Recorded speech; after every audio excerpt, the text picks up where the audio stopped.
As I pointed out in my editorial at the top of the program, there are increasing concerns about the loosening of gun reforms across the country, mainly around New South Wales, where they're going to legislate to make it a right to hunt. Now, the National Firearms Register was promised after the 2022 Wieambilla police killings, and it was also promised after Port Arthur in '96. It's not going to be operational until 2028. Now, why? Why would it take until 2028 to get something like that up and running? It's designed to show that if someone's got a gun licence and a weapon and they move from, say, New South Wales to Queensland or to Victoria, then you know where they are.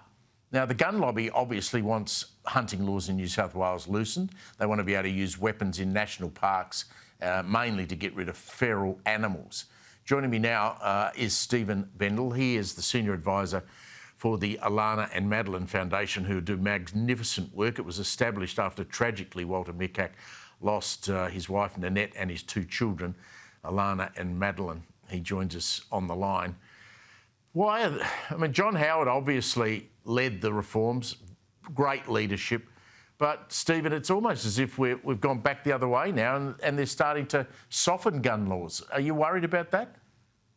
Yeah, we are worried, Steve, and good evening. We've never really seen a stronger gun lobby. They're well organised, well funded, pretty influential, and they see this whole thing as a bit of a fight for their guns, where the rest of us are really only worried about public safety. And we have a remarkable situation that in Western Australia right now, there are some significant gun reforms that are entirely focused on improving public safety over there, where they've got things such as caps on the number of firearms someone can own. They've strengthened the physical and mental health checks before you can get a firearms licence, and a range of other initiatives which are really leading the rest of Australia.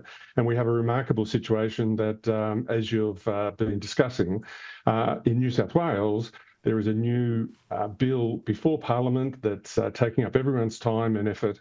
And it's an audacious grab to promote hunting in all sorts of public areas, plus breaking a real anathema we have in our gun law framework, where the use and possession of a firearm is a privilege entirely conditional on public safety. And yet they're trying to legislate a new right to hunt. No one in Australia has a right to use a firearm. I mean, people have short memories. I can go back to 1996. I went to Port Arthur the day after Martin Bryant caused all that deadly mayhem. I actually, and I can never forget it, saw where Nanette and Madeline and Alana were shot. John Howard then stepped in and he said, right, enough's enough. We're going to get rid of automatic, semi-automatic weapons. We have a gun amnesty. You'll be able to hand your guns in. He stood up with a bulletproof vest on and addressed farmers in front of him who did not want this to happen. And we ended up with some pretty tough gun laws. But we're at the point now where I don't understand why this National Gun Register is such a hard thing to implement. Why is it? Well, the gun register is another issue, as you say. It's never been implemented.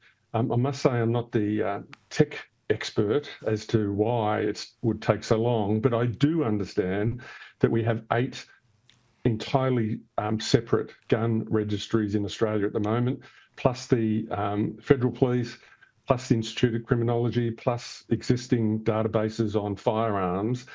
We have some jurisdictions in Australia that still manage their firearm registries with pen and paper. So to try and get all that together, because the gun register is only ever going to be as good as its worst data entry. And so that, I think, is really the challenge.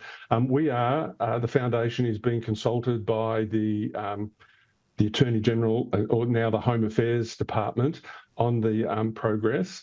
And we think that most jurisdictions are uplifting the resources to address the upgrades that they need. But certainly, I would hope that every effort's undertaken to get that done as soon as possible. Yeah, it's tragic that it takes another killing like we've seen in Pawnpukka to get this back on the national agenda. Stephen, good luck with it all. Thank you. Anytime you need to help, just sing out to us and we'll certainly sort that out.